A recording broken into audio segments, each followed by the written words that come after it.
Hello and welcome to Atop the Fourth Wall, where bad comics burn. Patreon-sponsored review time again, and hey, it's Star Wars related! Sort of. Steam Wars, as you can guess, is a steampunk version of Star Wars. However, the story zigs and zags away from the movie so as not to just be a complete carbon copy. It was also made by Fred Perry of Gold Digger fame, a series that I got frustrated comments from the fans of because I expressed that I really had no desire or inclination to read it. Not because of any reasons people assumed, but just because, and I know this may come as a surprise to people, but I'm just not interested. Because, believe it or not, people can just be not interested in something. Except for this show, which everyone should be interested in. That's pretty much all I've got for an intro, though, especially since we have an entire mini-series to cover today. Oh, except for maybe that Fred Perry still looks more like faux manga than my cage. Seriously, people, you can tell me it's in how the eyes are drawn as much as you want, but I honestly don't see it. Anyway, enough complaining about the people who I rely upon in order to keep doing this show that I sometimes imply that I hate doing. Let's dig into Steam Wars.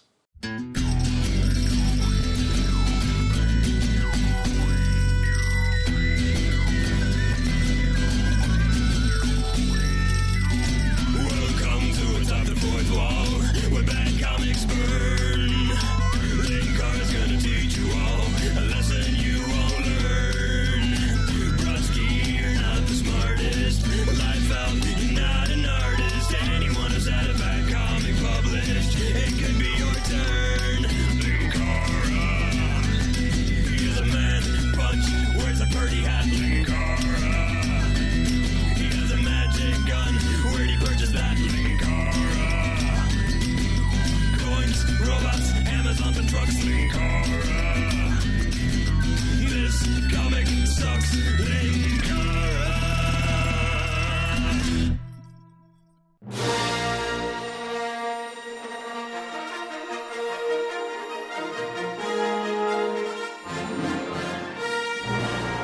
No point looking at the covers, since I'm reading from the trade. Plus, there's just not much to say about them. All have a very swashbuckling movie poster look to them, and that's okay for what they are. And since this is basically steampunk Star Wars, we open with an expository crawl. Episode 1, An Ember of Hope. A forest fire of hope is imminent. It is a period of civil war. It is a time for people to continually ask Linkara when he's going to cover that event. Basically, the Resistance has managed to steal a secret formula for the Empire's, or not Empire, sorry, hegemonic crux. Hegemonic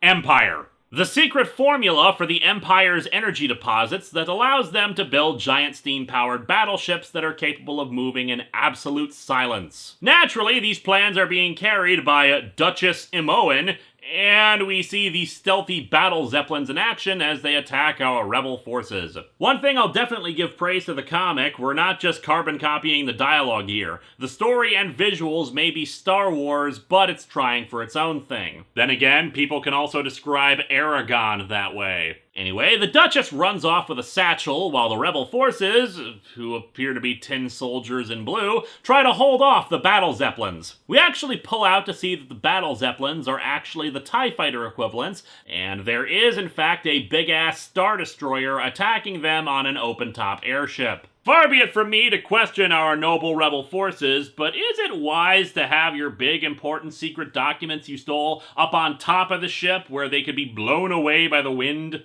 Anyway, the Empire's forces descend upon them, and the stormtroopers look friggin' awesome, with bicorn hats, flowing capes, and red eyes in the helmets. Check out the blunderbusses. Those things are huge. How the hell can a stormtrooper miss with something like that? The Duchess is led to an escape ship where a guy in a mask and cowboy hat is, let's just call him Tan Bolo for the moment, and he tells her to get in the ship.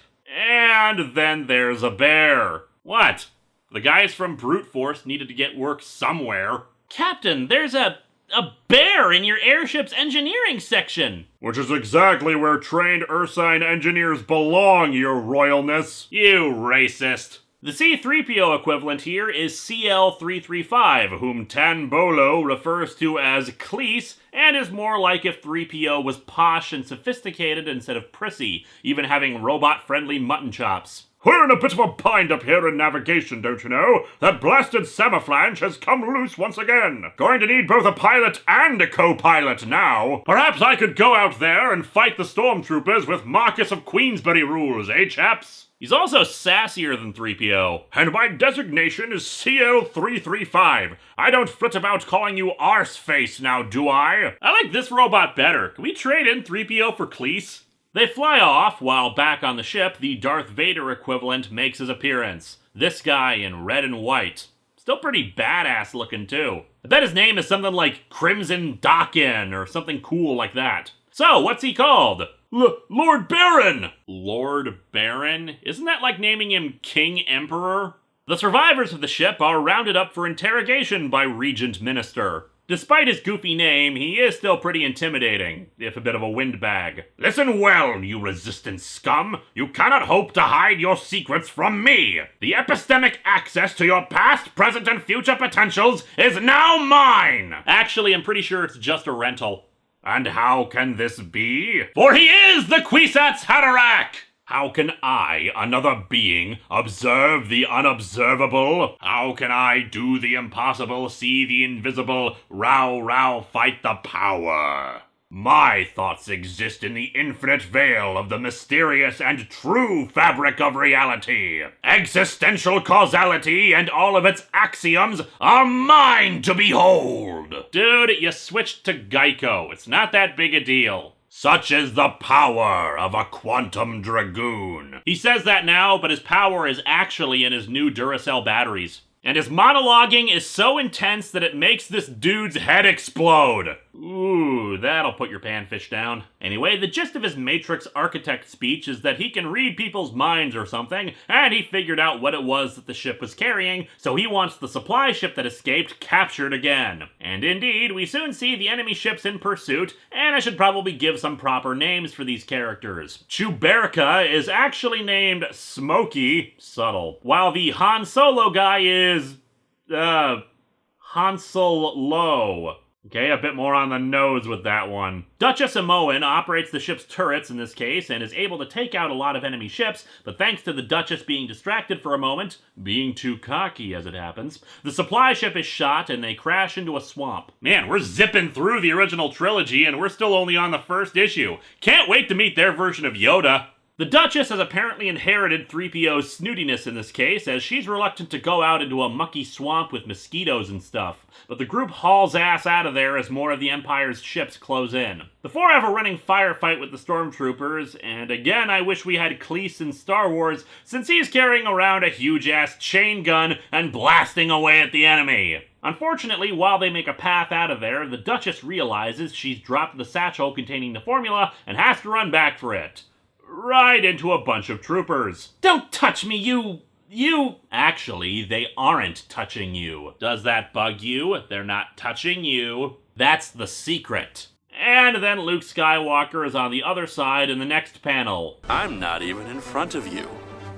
It's all electron cloud repulsion. Nothing touches anything else. Of course! Don't you know anything about science? My great-uncle Jesse was the first to learn that secret. He was the best dragoon that ever was. Yeah, you say that now, but in the Steam Wars prequels, it turns out it's all just magic and crap. And not Luke here is sporting, instead of a lightsaber, a storm foil. In other words, an electrified fencing sword that shoots out lightning at people. And since he can teleport, he takes out the troops single-handedly. Captain Lowe and company return, and Luke volunteers to take them to the secret rebel base on Yavin or whatever. And suddenly, with Han Solo and Princess Leia recruiting Luke, this is less steampunk Star Wars and more Star Wars in reverse. Issue 1 ends with the Duchess overjoyed that they found the last of the Quantum Dragoons, but Luke introduces himself as Beauregard Baron, son of Governor Senator. Going into issue 2, we once again break from the story roots as we meet Imoen's father, Duke Zenobia, who is meeting with the Boba Fett equivalent here, General Teft. The General is being dispatched to try to locate Imoen since things have gone to hell, with Zenobia even telling Teft about who the leak in the Empire was. Given his dialogue, and who he's modeled after, you'd think that would mean Teft is a traitor, but nope! We'll get back to that later. In the meantime, Zenobia's base is quickly attacked, much to their shock since it's in a warehouse identical to hundreds like it, and thus the only way they could be identified was if someone tipped off the Empire. They make their escape in a special train. Also, the engineer of the train is a pirate. Har, yahar! Sharon, you better start composing that sweet ditty for when you're singing me praises later, coppin'. Yahar! Okay, in official Star Wars canon, we have that 50s cafe, but no characters talking like pirates? There's not much to say for a good chunk of issue 2, as it's just a train chase that goes on for several pages. They manage to fight off some of the lighter forces, although the Empire manages to drop a railgun train behind them, making me wonder why they don't just bomb the hell out of them, given the huge friggin' dreadnought ship flying over them. But the good news is that on a parallel track, our heroes are arriving. Lowe exposits that between issues, they salvaged their ship, the 20th Century Fox. Really? You know, this book was taking itself moderately seriously up until this point.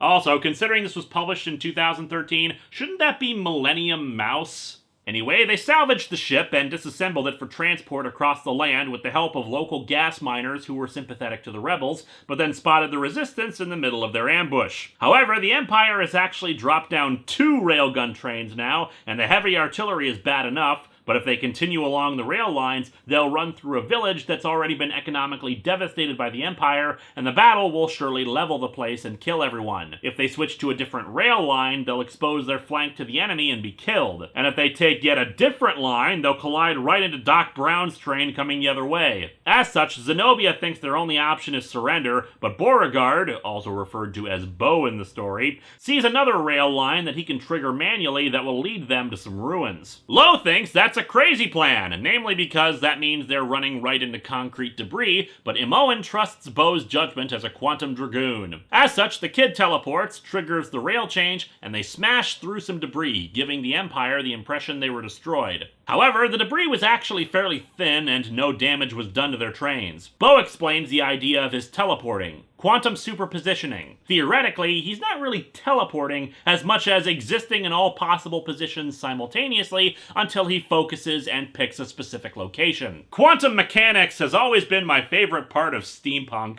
However, issue 2 ends with Zenobia placing Bo under arrest, recognizing him as the son of Archduke Councilman. And what's more, that Bo was actually present when his dad killed Zenobia's wife. Issue 3 brings us back to General Teft, not having heard that Imoen has met up with her dad, and instead is heading off to the swamp where the Fox had crashed. However, as he monologues about how loyal he is to Imoen and the Resistance, we see a bunch of stormtroopers lying in wait, having been informed of his position by, of all people, Zenobia. Yeah, we see him in contact with the stormtroopers, and that he thinks the Resistance is doomed. He wants to surrender, and that the Resistance is just causing more suffering and death, and wants to save his daughter from all of that. Forgiving for a moment how this rebellion is even still operating if its friggin' leader is actively betraying it, isn't that a little dramatically bad? Shouldn't it be a major revelation that Zenobia is the traitor, like end of the issue kind of thing? It's like how he revealed that Bo was present at his wife's death.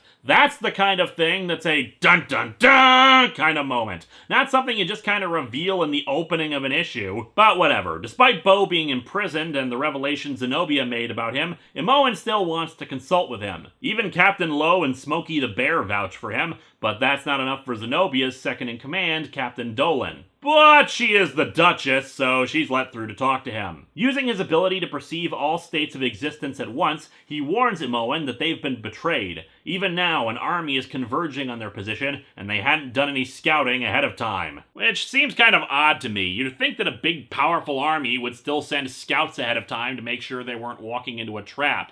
But then again, I'm not the brilliant military leader that is Prime Minister Representative. Imoen orders him to teleport out of his cell, but Bo explains that quantum superpositioning only works on immediate potential locations. And since he's locked up at the moment, there's not really a potential for him to be on the other side of the bars. It's a good restriction, but I question the logic of that, since by that same token, there is the potential that his bars could spontaneously decide to melt into a puddle of goo. Sure, it's a 1 in kajillion chance, but it's still possible. But whatever, Imoen says she's going to get the keys to get him out of there. Zenobia, meanwhile, pulls a gun on Captain Dolan and claims that she's the traitor. But even she points out that she just returned from locating a previously undiscovered tunnel that they could use to get the hell out of there. Before they can pursue this any further, Imoen runs up and snags his keys while ordering everyone to retreat to their trains and use the old tunnels to get out of there. Dolan is sent after Imoen, who catches up with a group of soldiers to inform them of a rather clever battle strategy for their retreat involving 2 pairs of soldiers leapfrogging back to keep the enemy at bay, 1 pair at a time, due to the limited space of the hallways. She then sends Imoen back to help Lo and Smokey prepare their ship for escape too. Yeah, believe it or not, this is actually Steam Wars' version of the escape from Hoth, with 4 stormtroopers tripping over themselves in the halls like with the AT-ATs. Or is it pronounced AT-ATs? I always pronounce it AT-AT. This is further highlighted when they call for backup, and Regent Chancellor has to berate him for needing reinforcements when they've got their enemy pinned in a hole with superior numbers and technology. And you dare beg me to rescue you from your own incompetence, Colonel? I swear, when we're done here, we're gonna have your performance evaluation, and I can foresee a lot of head explosions in your future, Colonel. Just look at this badass. I want to cosplay as him. Anyway, we end issue 3 with Bo warning Imoen that they're too late now. His dad is here. We are so grounded. Issue 4 begins with the stormtroopers continually having issues, especially since the rebels have also mined the hallways. The colonel wants to bring in combat engineers who find the mines and clear a path, but Executor President kills him for his lack of progress and then orders the next in command to keep charging regardless of how many men die in the attack. You know, as a boss, he should be building them up right now. Dolan and the remaining troops beat a hasty retreat, especially since the Duchess's plan hadn't really foreseen that the Empire would be criminally stupid and just sacrifice their own numbers like they meant nothing, and finally breach the hallway. Excellent work, Colonel Silas. You as well, Major Hines. You will both be evacuated to the medical engine immediately, and should you survive your wounds, well rewarded for your valor. If you don't survive, hams will be sent to your families, and they will not be billed for your replacement uniforms. With Bo free, he's able to teleport around and kill a bunch of stormtroopers, aided by covering fire from the rest of our heroes. Our main cast makes it back to the Fox, but Mayor Duke realizes where they're going and teleports onto the ship. Bo goes out to face him, as do Lo and Cleese, but Bo has to tell them to get the hell back in the ship and close all the hatches, just barely able to teleport along with his father to keep him from striking them from behind. Imoen explains that they're having a quantum state duel, the two fighting in every possible position at once, selecting and focusing the best moves from every possibility in an attempt to narrow down an opponent's chances to win to non-existence. Which frankly sounds a lot cooler than just jumping around like ninjas and deliberately aiming for your enemy's lightsaber. Bo is pissed off that his dad killed his mom for joining the rebellion. Speaking of betrayals, the Fox manages to get out of the tunnels and right into an ambush by the Empire thanks to Duke Zenobia. He has surrendered to them already and is ordering them to surrender as well in order to secure their safety. And of course, on the other end of the asshole dad spectrum, Bo has been knocked out by his father. Everything seems pretty bad. Even the ambush squadron for General Teft has reported in to inform them that General Teft is their prisoner. However, it's a ruse, and General Teft is giving the report and ending issue 4. The final issue begins with our heroes as prisoners, Bo in particular having a big diving helmet put over his head to keep him from seeing around him and using his teleportation. And where are they bringing our heroes? The Death Blimp. The Death Blimp. Because of course they called it the Death Blimp. And yet all I wonder is how many Koopalings are on all these airships that they have around? And does that mean Bowser's in the Death Blimp?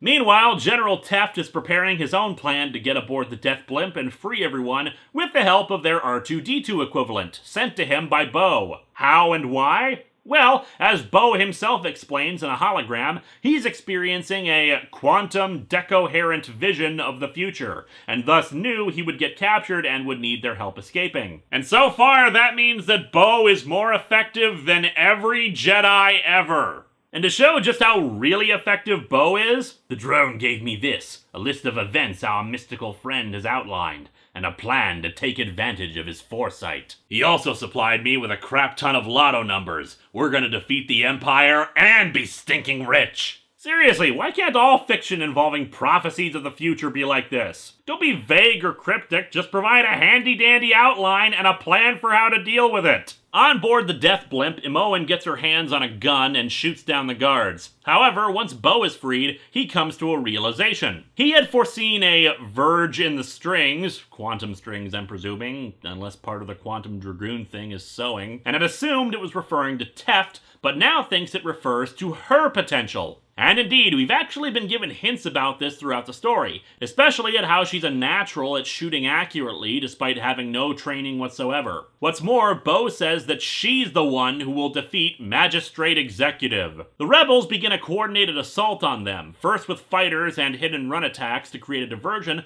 while Teft's team infiltrates the death blimp. Zenobia wants to try to order the rebels to surrender, but shock of all shocks, the leader of the evil empire is kind of a douchebag and isn't going to play nice. Teft and our heroes meet up, leading them back to their transport, but are intercepted by our happy villain, who demonstrates another technique when someone tries to shoot him. Quantum commutation, aka exchanging places with them so that they accidentally shoot themselves. Attention shock troopers, I don't want my son using any of you for commutation. Depart from this arena so that I may use my full powers against this rebel. Troopers, out!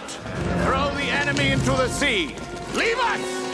Bo demands that Zenobia be let go, but our villain decides to monologue some more about brutality and plans to kill him. Imoen raises her gun to shoot him down and fires. Naturally, quantum commutation is used again, but because of the height difference, or she subconsciously plotted it that way thanks to midichlorians or something, the shot instead just singes her hair and ricochets off of a bulkhead, going right back and hitting our antagonist in the face. And thus, Princess Oligarch is defeated.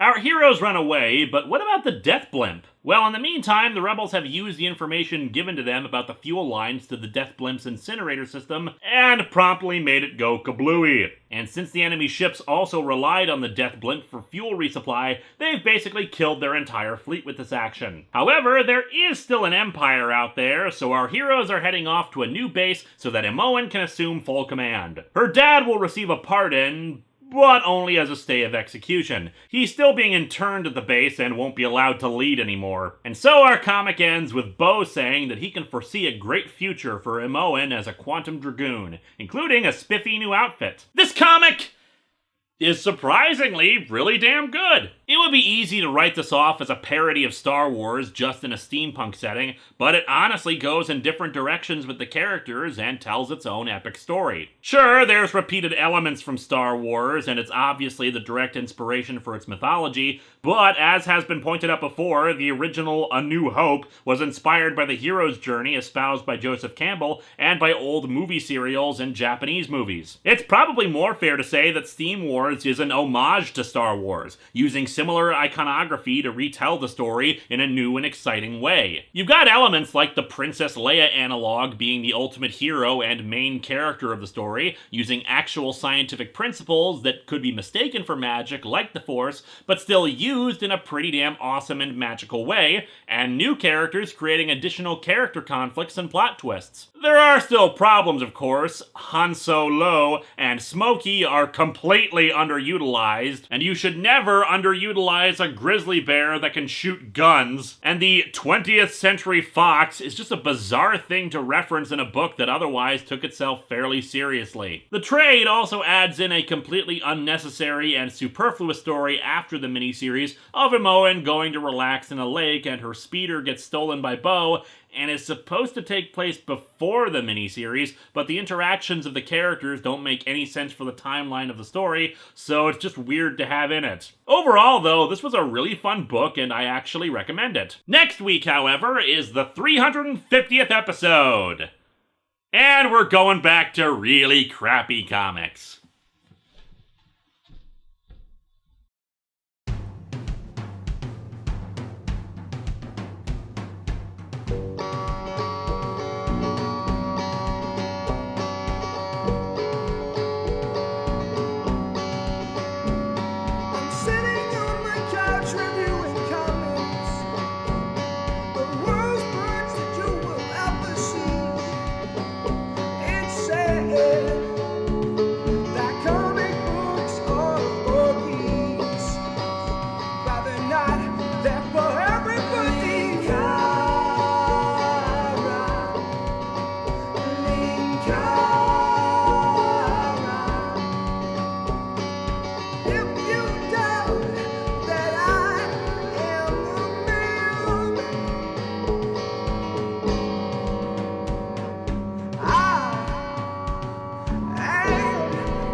summer. A great time to go to the beach, make some s'mores, play in the pool, or maybe even just take in some sun. Or, you could do something not boring. Long Box of the Damned, A Midsummer's Nightmare. All throughout July on AtopTheFourthWall.com. I've already got an incredible tan.